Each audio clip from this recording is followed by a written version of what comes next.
Welcome to another exciting video. और इस video में बात करने वाले हैं कंपोनेंट्स की री रेंडरिंग के बारे में। कंपोनेंट्स के बारे में आप ऑलरेडी जानते हो, तो उन्हीं कंपोनेंट्स को हम दोबारा कैसे यूज़ कर सकते हैं इस चीज़ को समझेंगे। री रेंडर का मतलब क्या है, पहले ये समझ लो। Rerender is equals to React run your component function again, यानी कि जो आपने कंपोनेंट बना रखा है उसको रिएक्ट क्या करेगा, दोबारा रन कर देगा। मतलब आपको वही कोड दोबारा नहीं करना पड़ेगा, बस सिंपल सा रिएक्ट को बोलना है भाई साहब इसको दोबारा सरेंडर कर दो, वो खुद कर देगा। ठीक है। अब it does not mean page reload, full DOM rebuild, इसका ये मतलब नहीं है। ये क्या करता है, रियल लाइफ एग्जांपल समझो। TV screen refresh, channel stay, name, pictures update. समझ गए मतलब क्या है? Very important. सबसे पहले इसका एक रूल समझ लो एंड आफ्टर दैट हम लोग आगे समझेंगे। वेन एवर स्टेट और प्रॉप्स चेंज, कंपोनेंट री रेंडर। मतलब क्या है देखो, हम बताते हैं। ये हमारा पुराना कोड है जिसमें हमने पिछली वीडियो में समझा था, कंपोनेंट वाले वीडियो में। हमने यहाँ पे एक हेडर के नाम से कंपोनेंट बना रखा है, ठीक है।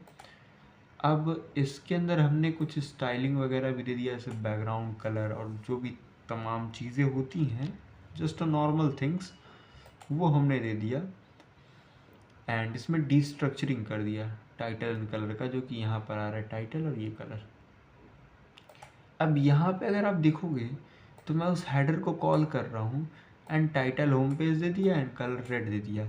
अब अगर मुझे दोबारा से ये यूज़ करना होगा तो मैं क्या करूँगा, सिंपल इसी को दोबारा से कॉल कर दूंगा। कॉल कैसे करूँगा देखो, इस प्रकार से header title is equal to about page दे दूंगा और colour is equals to black दे दूंगा। अच्छा ठीक है, मान लो मेरा फिर मन किया, मैं चाहता हूँ कि फिर से यूज़ करना, तो मैं फिर से यूज़ कर सकता हूँ, ऐसा नहीं है।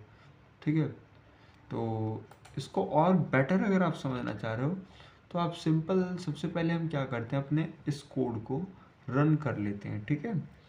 अब रन कैसे करना है ये आपको डैम श्योर आपको पता होना चाहिए कि सीडी आप सबसे पहले अपने उस प्रोजेक्ट के अंदर जाओगे and npm start start command से आप इसको सिंपल रन कर दोगे, दैट्स इट। अभी देखो कंपोनेंट्स को कैसे आप दोबारा यूज़ कर पा रहे हो। यहाँ पे मेन चीज़ जो है इसका थ्योरेटिकल पार्ट, वो आप डैम श्योर आपको समझ लेना है। जैसे कि है क्या, इसमें आपने काउंटर नाम से बना दिया, अपने काउंटर को 2 बार 3 बार यही मेथड को कॉल करोगे तो वो रन हो जाएगा, ये आपको बात पता है ना। तो अगर मैं आपको कहूँ सेम चीज़ आप जितनी बार चाहो उतनी बार यूज़ कर सकते हो। कैसे? सिंपल तरीका है। हाँ एक चीज़ और है, आप चाहो तो दो जगह पे, मतलब एक कंपोनेंट के अंदर आप दूसरे कंपोनेंट को भी रन कर सकते हो, ये भी एक तरीका इसके अंदर होता है। ठीक है।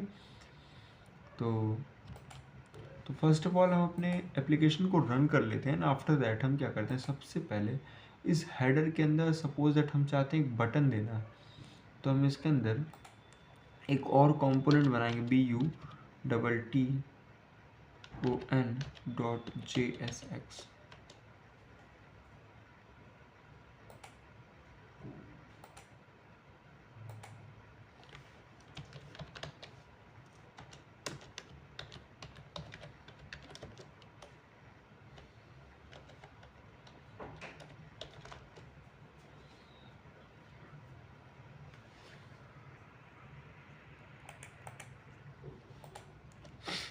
इसमें हम क्या करेंगे, सिंपल एक बटन का कोड है, ज़्यादा कुछ बड़ा नहीं है। हम सिंपल क्या करते हैं, एक बटन बना लेते हैं।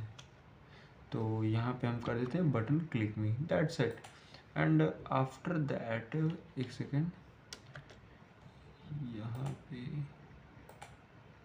हम रिटर्न कर लेंगे सिंपल वही अपना जो बटन है उसी को। तो हम इस प्रकार से बटन लिख करके एक बटन बना लेंगे।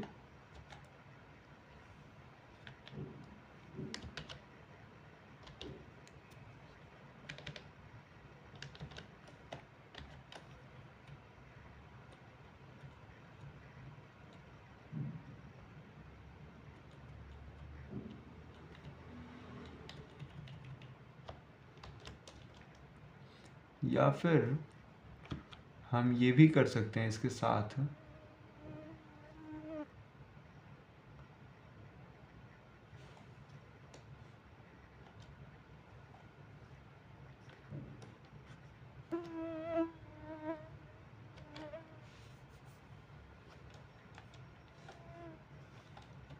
आप इस प्रकार से इसमें क्या कर सकते हो,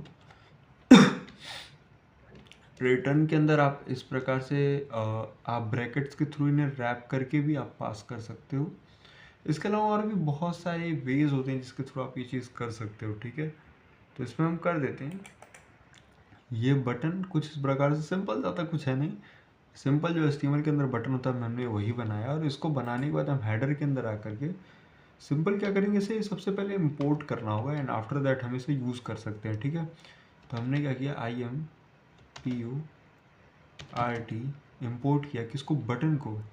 तो जो हमने बनाया है बटन, इस बटन को हमने BUTTON बटन, बटन को इंपोर्ट किया फ्रॉम, ये कहाँ से आ रहा है, ये जस्ट आपका बैक फॉरवर्ड स्लैश बटन से आ रहा है, ठीक है।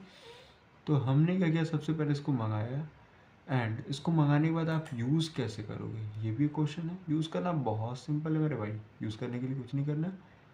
यूज़ करने के लिए सबसे पहले आपको यहाँ पे जो टाइटल है, टाइटल के अंदर आपको बटन नाम का कंपोनेंट दे देना है। तो जैसे ही आप इसके अंदर ये कंपोनेंट दोगे तो यहाँ पे ये बटन यूज़ हो जाएगा, ठीक है। अभी देखो, जैसे ही आप यहाँ पर आते हो और इसे रिफ्रेश करते हो तो आपको इस होम पेज के साथ साथ आपको क्लिक मी वाला जो बटन हमने बना रखा है वो भी मिलेगा, देखो, है ना। तो इस प्रकार से आप कंपोनेंट्स को री रेंडर कर सकते हो। एक बार बनाया और जितनी बार चाहो आप उतनी बार उसको बस बनाना है, इंपोर्ट करना है और यूज़ करना है, दैट्स इट।